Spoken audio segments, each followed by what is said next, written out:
Dusome ubutumwa bwiza nk'uko bwanditswe na Matayo igice cya 13 turasoma duhereye ku murongo wa 53. Matayo 13 duhere ku 53. Yesu anebagurwa nabo mu ntara y'iwabo. Yesu amaze guca iyo migani avayo aja mu ntara y'iwabo yigishiriza mu isinagogi yabo, bituma batangara baravuga bati, ubu bwenge nivyo bitangaza mbega ubu yabikuye hehe? Mbega si wa mwana w'umubaji nyina ntiyitwa Mariya, kandi bavukana nawe si Yakobo, Yosefu, Simoni na Yuda? Bashiki biwe ntibari wacu bose? None ivyo byose yabikuye hehe? Ivyiwe birabatsitaza. Yesu arababwira ati, umuntu avugishwa n'Imana ntaburi cyubahiro atari mu ntara y'iwabo no mu nzu y'iwabo, kandi nta bitangaza byinshi yahakoreye kubwo ukutizera kwabo. Imana ibahezagire cyane. Canke Imana idufashe ntituba batizera.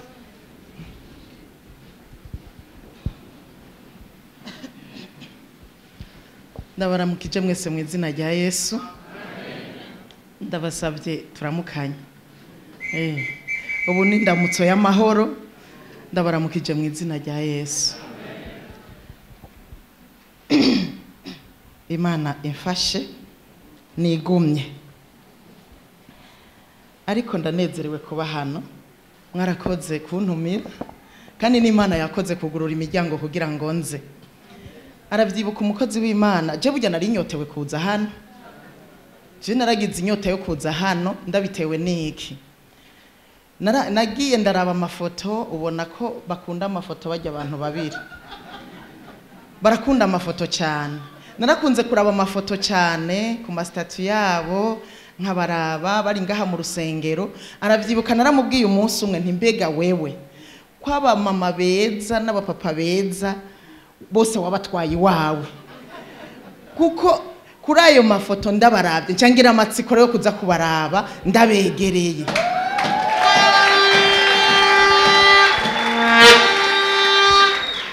Kandi shimiye Imana ko ariko ndabisanze. Nukuri muri beza, mwambaye ubwiza bw'Imana.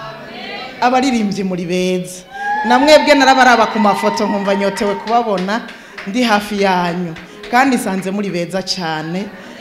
Nukubishimira Imana kuko ubwiza buva ku Mana. Nibuva kuko twashajije, oya buva ku Mana, buva ku Mana. Rero Imana ibishimirwe ko yabambitse ubwiza iragahezagirwa, kandi ubwo bwiza murumva ko aribwo bwankweze cyane. Numva nshaka kuza kugira ngo tubane ndababone amaso mu yandi. None nshimiye data wa twese yanshoboje kuba hano, nashimwe cyane. Haleluya. Rero jewe barantumiye, kuntumira cyari kimwe, ariko nkibona ubutumire sinumvise noza, kuko narumva ko mfise ibindi bikogwa. Kuko nk'ubu kuri eglise bari mu gikorane, numva umengo sinzoza nyene. Hanyuma mugabo uko hahera iminsi kakabandanya kudoda, hanyuma ndavuga nibyo aribyo byose abo bantu bariko barancanira.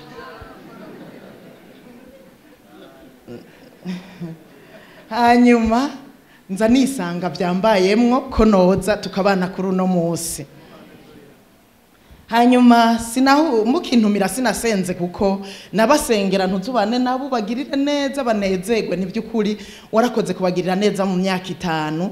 Ivyo byose bateguye umunsi wo gushima kubera bazi yuko hari Imana yakoze.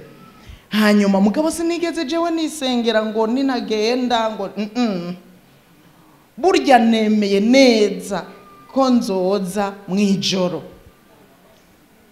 Hanyuma niho ndasenga, mbyutse mu gatondo rero ndasenga ndavuga nti, Imana jewe rero nta butumwa bwiza banambwiye kuvuga, ariko hamwe no haca bakambwira ngo ndamukanye nk'ubu niwo mpijambo no baramukisha. imijambo naho novuga ijambo rimwe gusa muganda baramutse mvuga ngo iri jambo Imana yarimpaye ku bwanyu. Hanyuma ndasenga mejeje nukuri Imana ikirambwira ngo nimwabandanya kubaha Mose nimumumenyere inyuma y'imyaka 5 Imana izobakorera ivyo yakoze muri iyi myaka 5 kugwiza incuro 3. Oya reka nsubiremo nimutamenyera Mose hari ivyo mwamubonyemwo iyi myaka 5 hari uko mwamwumvise avuga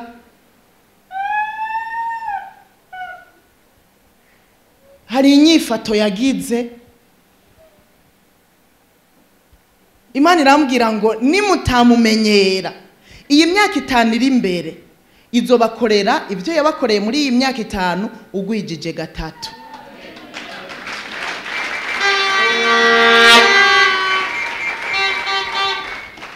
Kandi nta ntambara zizoba zirimwo izobikora ugwije 3 kandi ntambara nta zizoba zirimwo.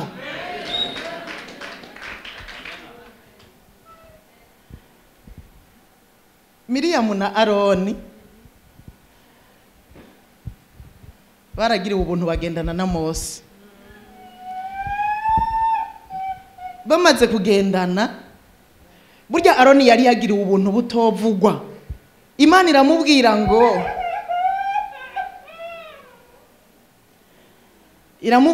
iramubwira yuko Mose azomubera nk'Imana. Turi kumwe gahemu. Iramubwira ko Mose azomubera nk'Imana. N'ubuntu yari n'Imana yamumuhaye ngo bagendane.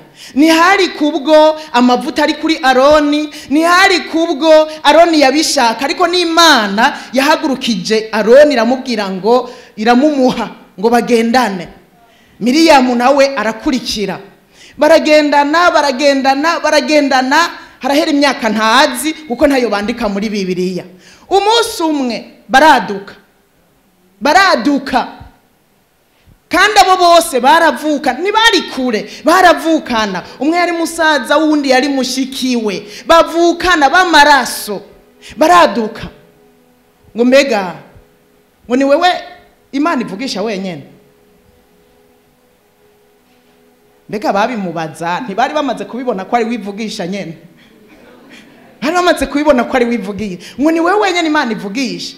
Ngo kwanza ngo warongoye umunyetiyopiya kazi uvise umugore w'umunyamahanga kandi Bibiliya iravuga ngo yari yaramurongoye koko bisigura ko yamutwaye n'Imana ibizi iravyemeza irashira kwikashe ngo mugumane kuko y'Imana ishaka yari kumumwaka mu buryo bumwe canke ubundi. Baraduka baramuhagurukira ntibamenye uwo bahagurukiye, ntibamenya ko bahagurukiye uwatoranijwe, ntibamenya ko bahagurukiye uwahawe igikogwa n'ijwi rivuye ku Mana. Yavuze ngo yumvise ijwi nawe arakora kandi burya twumvise ijwi turakora. Mose nawe nyene yumvise ijwi riva ahantu mu gisaka cyakumuriro ata muntu abona. Yumva ijwi rimubwira ati Mose ahantu hagaze nahera. Aterero Mose narumvise gutakamba kw'abantu banje kubwoko bwanje buri muri Egiputa. Nabonye n'amarira yabo. Ubu rero kuva uyu munsi ndagomba kugutuma ngo uhaguruke ugende ubakure muri bujya buja barimwo. Mose arahaguruka aragenda abanje kunigana bibanje kwanga inkuru mwarazisomye murazizi. Yumvise ijwi arahaguruka aragenda. Na Aroni ntibari kumwe, Miriyamu ntibari kumwe. Turi kumwe gahemu. Baga wumva ijwi mwari kumwe nande. N'uwo muryamo nyashobora kuba ataryumvise. Aho yumva ijwi Aroni ntibari kumwe na Miriyamu ntibari kumwe. Na wewe na madamu ntajyo yumvise. Umunsi umwe baraduka ngo kubera ko ari wowe Imana ivugisha gusa. Imana yarababwiye ati hora uyu tuvugana amaso mu yandi, tuvugana imbona nkubone, ariko abandi bose nzobiyerekera mu nzozi, ndabiyereke mu bundi buryo. Mugabo uyu we turivuganira tukibonanira imbona nkubone. Haleluya. Baba bikwegeye iki? Umuvumo. Miriyamu ubwo nyene, Miriyamu urabona ko yari umuririmbyi, je ngira nico gituma ari we yakariwe cyane. Yari umuririmbyi, ngira yari yavuze cyane, abagore barazi hari gihe tuca tuduzijwe. Ngira Aroni yagiye pole, Miriyamu nawe araduza, kwanza n'uwo mugore wawe na kwa kundi nyene atana amaboko kumwe tubigenza nyene imibembe imanuka ko kanya nyene ishungurukira kuri Miriyamu. Kubera iki? Mbega murazi gituma Aroni na Miriyamu nuko bari bamaze kumenyera Mose, bari bamaze kumumenyera, ubwa mbere ndazi ko Aroni yatinya, ubwa mbere ndazi ko Aroni yajugumira, abonye ivy'Imana imukoresheje biciye muri ya nkoni, ibitangaza bitandukanye. Ariko amaze kumumenyera ngo mugabo dutwagwe n'umuntu yarongoye umunyamahanga kazi. Kubera iki mbega Imana iguma ivugisha wenyene natwe itotuvugisha? Akamenyere gatuma Miriyamu agira umuvumo, imibembe imuzako. Bati turagusavye Mose, turakwinginze dutakambire ku Mana, dusabire imbabazi. Atoya maka banza kome, abanza je hari inyuma atabonana n'abantu, abanza kome. Kuko Imana ishaka yari gucimukiza ubwo nyene, ariko ntiyaciyimukiza kugira ngo abanze yige. Hari ivy'Imana ireka kugira ngo umuntu abanze yige, kandi umuntu ari karasenga kandi ari karasengegwa kugira ngo abanze yige. Imana idufashe cyane. Haleluya.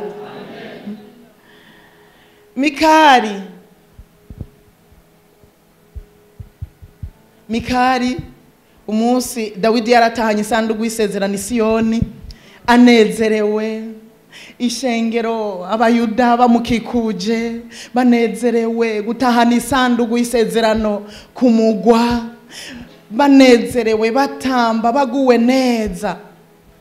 Ariko Mikali yari yisigariye muhira, asigaye muhira. Hanyuma bariko batamaje baza mu irembo, aja mu idirisha, ngira yumvise akamo kuko inzamba zariko ziravuga zisamirana, yumva kamo n'indirimbo nyinshi cyane. Aja mu idirisha aja kuraba, abona umwami Dawidi ari we mugabo wiwe ari imbere atamba yiyereka, abakobwa hirya bamukikuje yiyereka aguma araba, azabona umutamana ngo urakorotse. Mikara murabonaga ahari mu idirisha, murabona wa mugabo wanje byari karakora, urabona niba byanditse. Ariko hari gihe je ntamanca nibaza, none we hari gihe wibaza, aca aravuga ngo ahazira ndamubaza, kandi kivyerekana nuko ahashikiye yaramubajije. Ahazira ndamubaza, ivyo bintu aja kwigira imbere ya burya bukobwa ntivyumvikana. Dawidi arinjira aravuga ijambo, barazimana abantu. Bahejeje kubazimana ataha mu rugo iwe, ahezagira abo mu rugo iwe, baragubwa neza. Hanyuma bagiye bashitse hahandi bashitseyo, aramubaza ati mbwira rero, hajyaga wari wafashwe n'ibiki kugira ngo uje kwiyereka imbere y'ubukobwa apana ubushumba bw'abashumba bawe? Nuko yaba babashumba biwe byari kuba bigarukira hafi, ariko ngo babashumba biwe ukaza kwiyereka imbere yabwo, nta nisoni ufise. Mbega mwibaza yuko Mikali yabivugishijwe n'iki? Yaba umwene gihugu yari kubwira umwami Dawidi ngo yabimubwiye kubera iki? Kubera amaze kumumenyera. Yaramaze kumumenyera umugabo wanje, yaramaze kumumenyera, amaze kumumenyera ku buryo yibagira ko ari n'umwami, yibagira ko ariko n'amavuta. ati nta n'isoni ibyo wari kurigira. Ati sha wewe urashaka ureke kunyubaha, urashaka ureke kunyubaha, ariko ubwo bukobwa nyene uvuga ngo ni ubukobwa bw'abashumba banje n'abandi bose bazonyubaha. Mikali ngo acapfa atabonye akana. Mikali yabikoreshejwe n'akamenyero, yibagira ko ari umwami. Mikali yaranyigishije cyane, yaranyigishije ku buryo tukibana na wa wundi naragwa nkagaruka nkavuga ntaha nubwo ari umugabo wanje tubana n'umwami, tubana n'umwami. Ibyo noje kwigira ngo ngiye kuvuga rero ngo nuko ndamumenyereye ngo ari umugabo wanje, ka naribuka ko ari umwami nkasaba ijambo kandi nkarivuga buke buke nkakurya. Uwundi munsi naramusabye audience, ndabura impuzu nambara, ndabura impuzu nambara, ndiko ndondera impuzu no kwambara, impuzu na jewe mbona ko iteye iteka, ndahiga muri garderobe impuzu no kwambara, ndamuserutse imbere akabona ngo nashajije. Hose nabitewe n'iki no kumwuba. None mwebwe abahaye audience mwogenda gute? Mwogenda gute? Kubwo kumumenyera nari gushobora guhitana gakwembe n'agashati nkavuga no singiye ku mugabo wanje. N'icyatumye ndamusaba audience kandi narayisabye byakwe.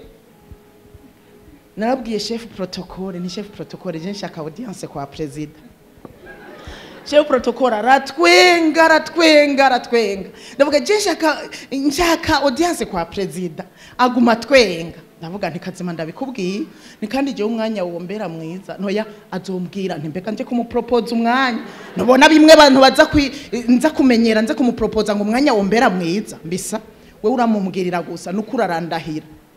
Ndamubwira erega ni vya serie je ndashaka audience. Hanyuma arigirisha nyene arigirisha. Hanyuma jewe bukeye ndamubwira nti buke je naratumye audience chef protocole sinzi ko yababwiye. Naramutumye kugira azonsabire audience nari ndabakeneye kandi rero muzi n'amakuru nashaka kujya kuraba mu biro gusa.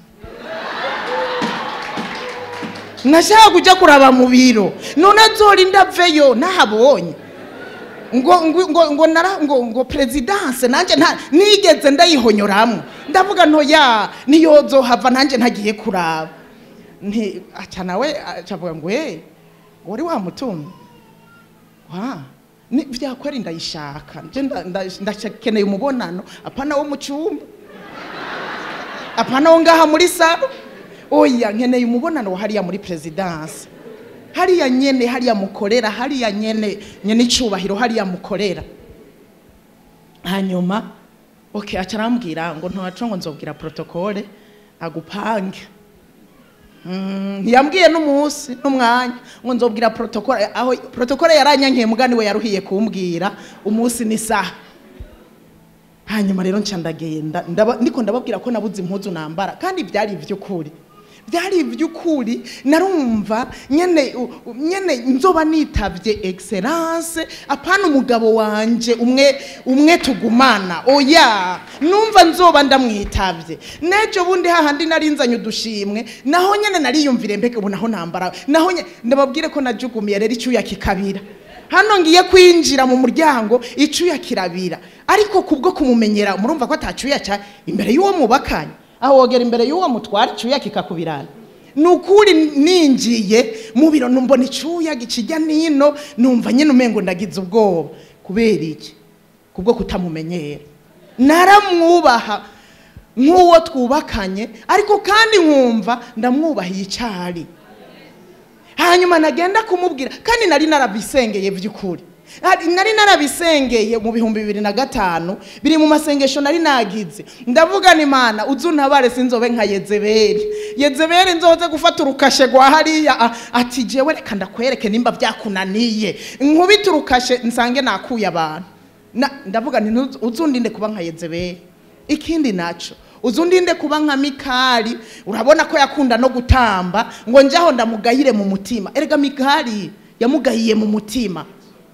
ngo ndamugayire no mu mutima, mwebwe nimunabibona ariko ndamugayiremo uzi ubindinde. Mikali yatwaye umuvumo wo gupfa ari ingumba, ndavuga ntuzi ubindinde uzoba ukoze.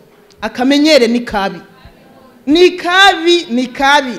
Akamenyere gatuma utakaza kubaha. Wamaze kumenyera umuntu nusubira kumwubaha, wamaze kumenyera umuntu urukundo rurahera. Wamaze kumenyera ubuntu nubukina musengera, ubuzi ngo arabishobora nyene, ni kurya ameze nyene, nubukina musengera. Imana idufashe. Nimutamenyera Mose, mu myaka 5 iri imbere muzodutumira turi mu bindi, turi n'ahandi.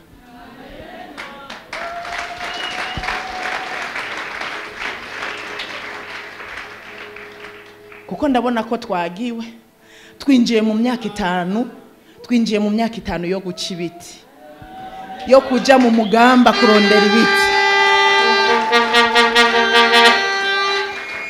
Kuko ngabari imvura yogwa bongira bo kwifatafata. Mu yandi majambo bisigura ko twagiwe, twinjiye mu myaka 5 yo kuja guca ibiti. Ariko ndababwire, nimwaje guca ibiti nimuze musiga umuvugishwa, nimuze musiga umuvugishwa, kuko mukagira ingorane ncabiti ikamererwa nabi, mukaburi iyo yakutakariye ntayo muzo akazi kanyu.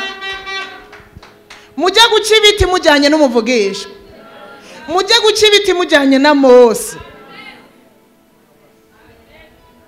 nimugende mwenyene ngo turabishoboye, ngo turabishoboye. Oya, abiga ibyo kuvugishwa baravuze tariko turajyana, turajyana, nitugenda twenyene turajyana. Bamaze kujyana, uwagize ingorane niwe yabonye ati iyo tutajyana n'umuvugishwa byari kuba bingoye.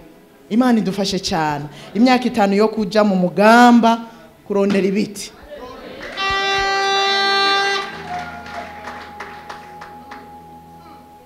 Imyaka 5 rero yo kwicira ibiti, yo kuja kurondera ibiti tangurejo, izotangurejo.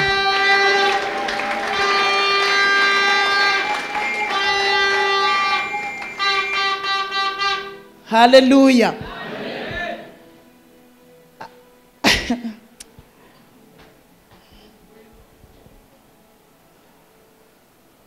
Umwami Yesu yari karagendagenda mubi wabo, agenda bigisha, abacira imigani. Hanyuma avuye hiyo mu zindi ntara aja ngo mu ntara yiwabo, waja mu isinagogi yabo atangura kubigisha. Abiwabo baratangara kuko bari bamuzi, baratangara cyane, batangazwa n'amajambo avuga. Baramubaza ati mbega, barabazanya ati mbega ibyo bitangaza akora yabikuye he? Ayo majambo avuga yayakuye he? Ko atize, tumuzi, yavukiye hano, nta mashure yize, nitwamubonye mu ishure, turamuzi, turamuzi, turamuzi.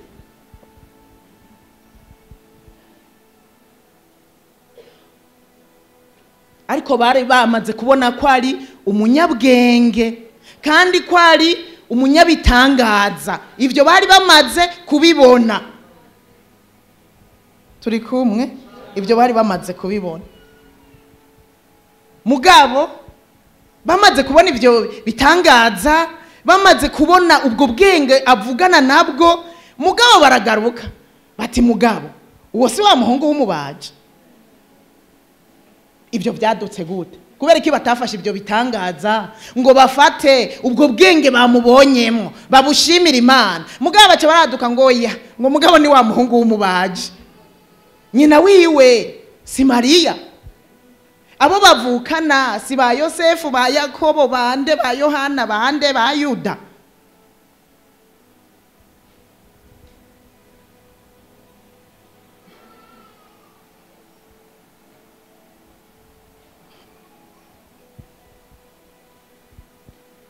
Matayo mu kwandika yarongeye ko aravuga ngo ibyiwe birabatangaza, ibyiwe birabatangaza, ariko aka kantu ngo si umwana w'umubaji ewe kibano kirakengereka,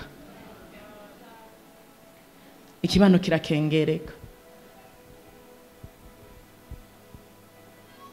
ikibano kirakengereka. Wibuke kuri uwo mu gisagara kandi uri kukorera mu gisagara.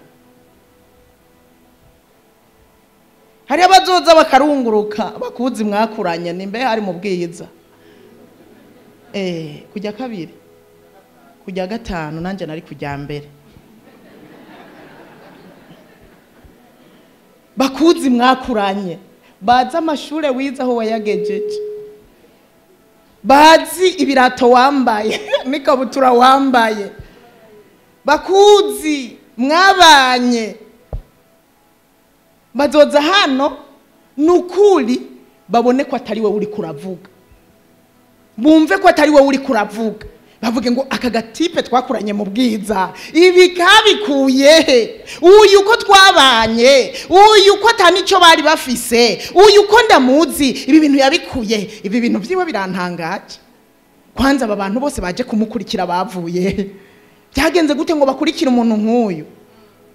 Mugabo yamaze kubona yuko atari we uri kuravuga, atari we uri kurakora, mugabo bice byicwa nuko akuzi mu bwiza.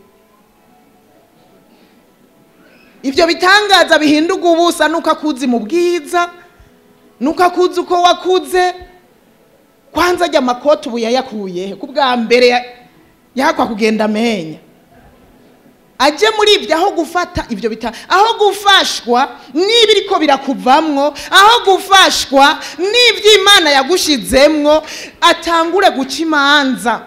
Kubera iki? Byishwe nuko yarakumenyereye, aguma mu byo yaramenyereye, aguma uko yarakuzi, aba ari byo agumya. Imana idufashe cyane.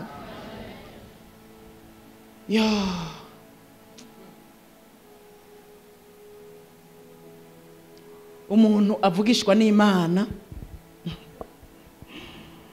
ntabura kwemegwa, ntabura icyubahiro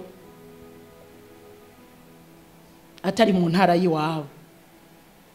Umunsi wa mukozi w'Imana aza kwishengero, twaravuze tuti cyo duha tukamugumana.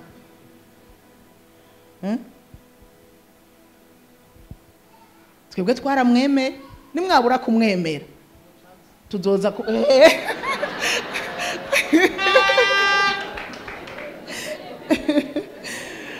twe twaramwemeye, nimwabura kumwemera kubwo kumumenyera. Nivyo imyaka 5 irarangiye, womengo ni mike ariko kandi si mike.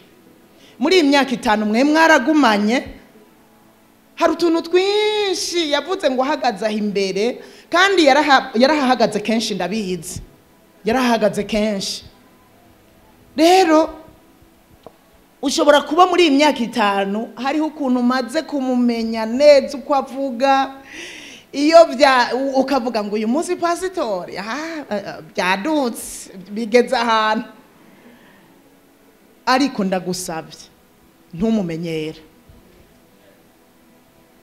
Bagravity mwe nimumenyere Mose kuneza yanyu.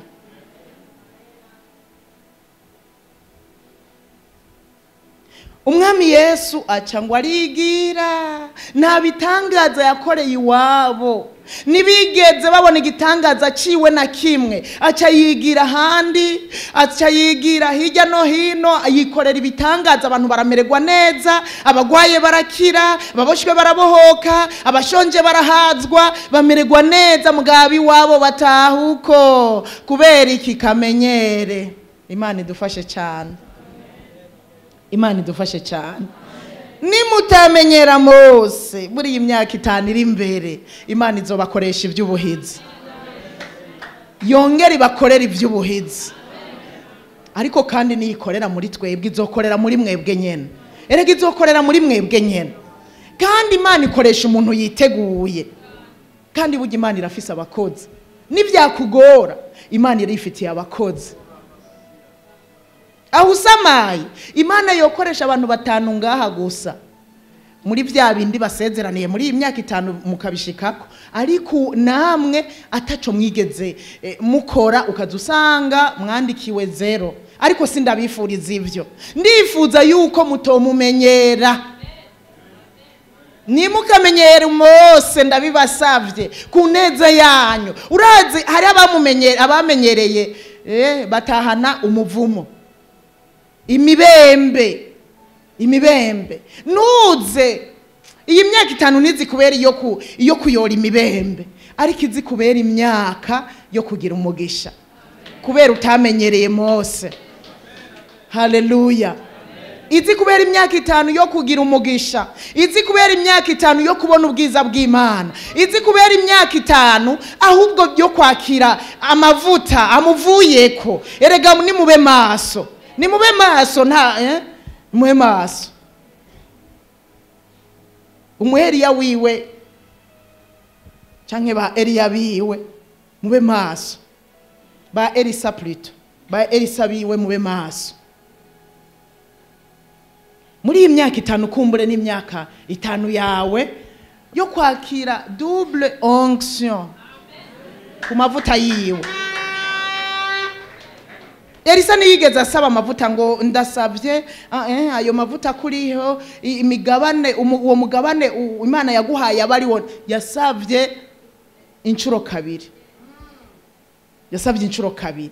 Kandi hatabaye akamenyere, ndakubwije ukuri uracakira. Iyo hatabaye akamenyere umuntu aravuga ukumviriza, iyo hatabaye akamenyere ubandanije kubaha umurongozi, ndakubwije ukuri amavuta uraronka.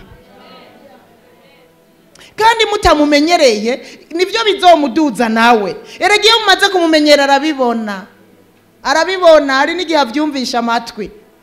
Kandi ivyo biracinege. Yesu yaciye ahitamwo kwigira abasabo kugumana nabo, sabo kugumana nabo, ahitamwo kwigira ibitangaza bikorera handi. Rero ndabinginze ntimumenyere. Nukuri imyaka 5 Imana yarabagiriye neza, natwe twaje kwifatanya namwe kunezerwa, kuko Imana yabanye namwe. Intangiragoye intangiragoye twebwe tuzoba turi mu kubatumira ku myaka 25, ariko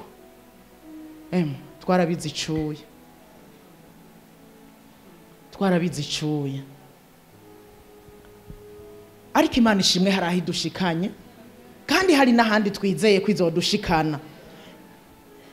Rero simvuge kukumenyera Mose gusa, ariko kandi ntimumenyera Imana. Mushobora kugira umunsi mukuru w'iyi myaka 5 kuko Imana yabagiriye neza, ariko kandi ugacumengo mugiye mwikonje, mugaca mumenyera kumwe yakoze muri iyi myaka 5 ngo nikizosubira gukora. Oya nimumenyere Imana uko yakoze muri iyi myaka 5 ishobora kubahindurira igakora mu bundi buryo, kandi niko izobigenza. Kuko murabizi Imana ifise inzira zirenga 1000, ifise inzira nyinshi zo kwishura, zo gutabara, zo icishamwe umugisha, ifise inzira nyinshi cyane. Rero n'Imana ntimuyimenyere ngo burya bigiye kugenda uko, burya Imana igiye ko bisa gutya, ko bimeze gutya. Imana ntimuyimenyere cyangwa ngo muce mwicara muje mwikonji batubu twatanguye gushikama. Eka urazi n'ubu ko tutarashikama twebwe, nubwo turi mu kugira yubire y'imyaka 25. Nababwiye ngo umuntu amaze kumenyera cyaheba gusenga, umuntu amaze kumenyera ivy'Imana umuvuga butumwe yamenyereye ivy'Imana ntabagisenga. Arashobora guhaguruka akaje imbere y'abantu, ijambo ndarifise na cyagihe yarankoresheje ntasomye, nubu naho ntasoma nta ngorane, akamenyera. Umunsi umwe akagera imbere y'abantu ururimi rukagoba. Imana ntimenyegwa, ahubwo ikigomba nuko twamana imigenderanire myiza nayo. Dawidi cyatumye aba mu ntsinzi ibihe byose. Dawidi ntiyigeze amenyera Imana, agiye mu ntambara iminsi yose yarasiguza. Dawidi yagwanye kenshi, yabajije Imana ikamubwira ngo bigenze uku, akagenda akagwana intambara akanesha, akongera agasubirayo. Ariko Dawidi intambara zose yagwanye, ngo usomye Bibiliya havuga ngo asiguza Imana ubugira kabiri, asiguza Imana ubugira kandi. Ntiyigeze arambirwa no gusiguza Imana, muri byose yasiguza Imana. Nimba yarabagwaniye muri iyi myaka 5, nimukarisigeho gusenga. Umugani wa muririmbyi. Nimugiye kwinjira mu yindi ntango shasha. Kwicira ibiti mwibaza ngo biroroshe, kwicira ibiti uraruha, uraduga, uranyotegwa, urumva hariho gutakaza incabiti, ntumenye niyo yakorokeye. Ariko Imana ishimwe, ni wajana n'umuvugishwa, bizogenda neza, bizogenda neza. Rero ndabinginze ntimumenyere Imana, ariko mushishikare gusenga, mushishikare kuyisiguza, mushishikare kuyibwira ibibaruhije, ibije biteye ubwoba, mushishikare kuyibwira. Aha ana ryarishimwe ryo kugira mufate iyindi era y'iyindi myaka iri imbere. Burya ibiri imbere birakomeye gusumba ivyo mwahejeje, kandi imbere hakwiye kuba heza gusumba aho murangije. Kandi ivyo ntibishoboka muri kamenyere, muri kamenyere ntibishoboka. Ariko mubandanye kwitega. Umuntu atarimwo kamenyere yitega bishasha ku murongozi wiwe, yitega ibindi Imana ishobora kuba yavuganye nawe. Abana kwibaza ko azana vya bindi, kwibaza ko azavuga kwa kundi, kwibaza ko avuga za ndimi zazindi. Oyaye, mubandanye kwitega icyo uhora hashobora kuba yavuganye nawe. Mubandanye kwitega icyo avana ku musozi. Mubandanye kwitega ikindi Imana igiye gukora hagati yanyu, nimuyimenyere. Nukuri witeze uhora harakugirira neza, ukagirira neza abamwiteze n'imitima imurondera, arabagirira neza pe. Inyuma yaha rero jewe nzogaruka nanje nje gushima Imana.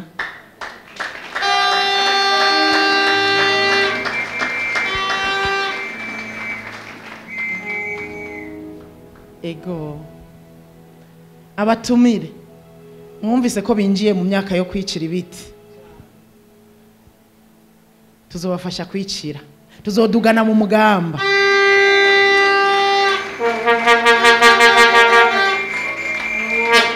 None ko ari mwebwe mwaje mukabona ko bagiwe, oya bari ngaho imbere ngira ntimwabibonye. Rega hari habicaye hariya hanze, navuze ngo imvura yogwa byokomera, baragiwe.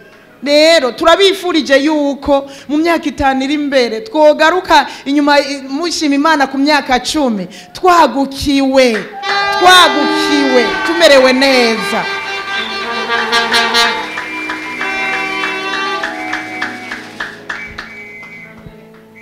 Twebwe ivyo twakoze mu myaka 8 murashaka kubikora mu myaka 5.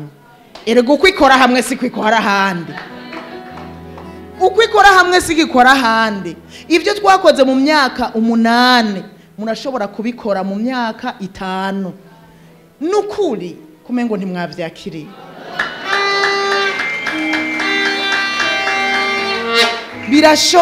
Birashoboka kandi bishobokera mugabo wizeye, bishobokera uwizeye. Muvyizeye Imana izobikora. Imana kuko irashoboye, n'umutunzi irakomeye, ni kubwayo. Mwabivuze ngo ni kubw'Imana, ni kubw'Imana bizokoreka, ni kubw'Imana muzokwagukirwa, ni kubw'Imana si kubw'abantu, ariko ni kubw'Uhoraho, kuko niwe mutunzi w'amafeza n'amazahabu. Isi yose nibiyuzuye ni vyayo. Aya masi mubona, aya masi ndiko ndaza niho nariko ndiyumvira, horo umunyagisagara ukwiye kuronka parcelle mu gisagara, twe batwimye nta ngorane.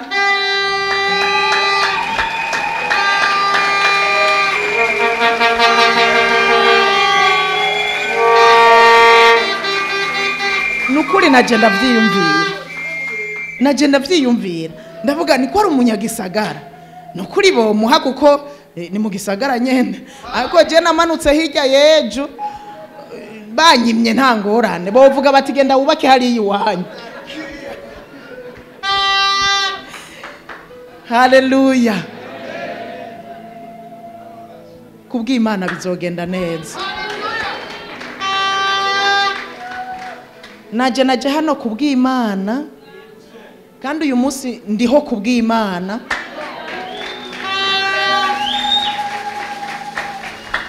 Burya jewe mba narapfuye mu kwa gatanu ariko ndiho kubw'Imana. Urazi yuko Imana ishobora kuba yanzigamye ngo nze mbanze nze hano.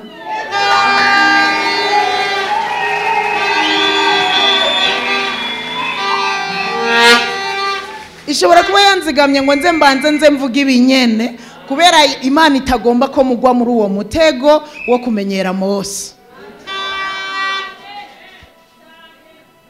Sino mba narapfuye kwe. Mba narapfuye no muri serikeye baranshizeyo.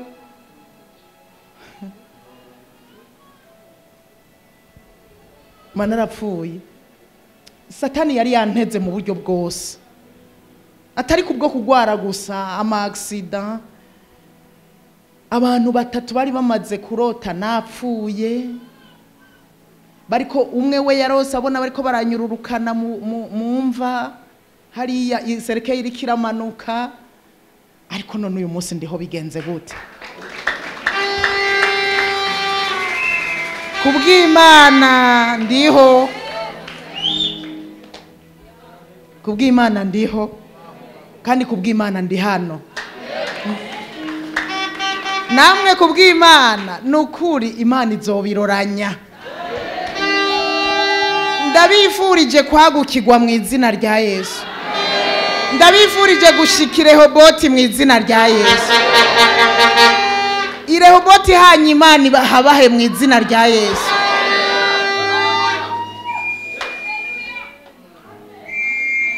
Kandi ntibizotebe.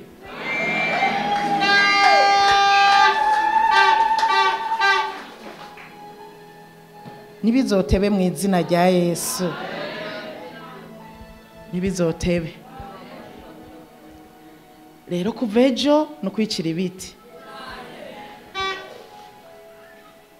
Ukwezi kose amezi angahe naho umwaka wohera mwicira ibiti. Uko murabizi umuntu mukubaka abanza kwegeranya amabuye, umusenyi, murabibona? Ibiti reka. Hanyuma muzoce mudugira rimwe na rimwe. Imana yo mwijuru izobiroranya kuko ni kubgayo niyituma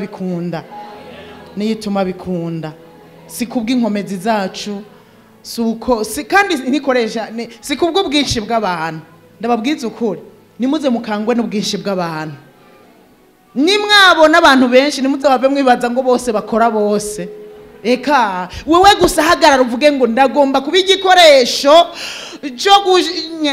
cyo kugira dushikire Rehoboti. Ndagomba kugira uruhara nanje. Umuntu wese afata iyo ngingo kandi mubandanije no kutamenyera Mose ibizogenda neza mu izina rya Yesu. Muve hasi dusenge.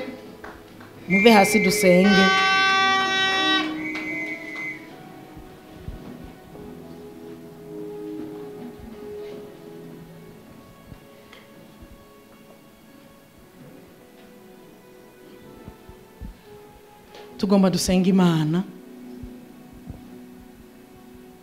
Ibyo natuye tusabe uhoraho watuma byose bikunda abiroranye mu izina rya Yesu. Turakeneye hanyuma ko mudutumira niyumviriye yo haza abarengaba bakwigwahe bari kuja naho mugabo Imana ikirungika abantu bivanye nuko ahantu hangana. Erega burya ikibanza kiratuma abantu batagwira. Burya rero twebwe ko twashitse Rehoboti ubu tuguma twiteza abantu ntabwoba hagutse Imana irarungika abantu ariko tanke mukira ahaga n'abantu bazoza Imana iraraba ati bajahe bakwigwahe kandi hari n'undi ashobora kuza akavuga ngo oya hajya ahantu haraga yishakira hiyaguye. Reka rero dusenga Imana yo mu ijuru, yoyo yabazigamye imyaka 5 ikabagwanira zijya ntambara zose ntazi, ariko ndazi ko yabagwaniye pe. Izo bakorere nibi navyo byo kubagurira izobikore, ibahe ahiyaguye, ibubakire mu myaka 5. Navuze ngo ibyo twakoze mu 8 mwebwira ashaka kubikora mu myaka 5.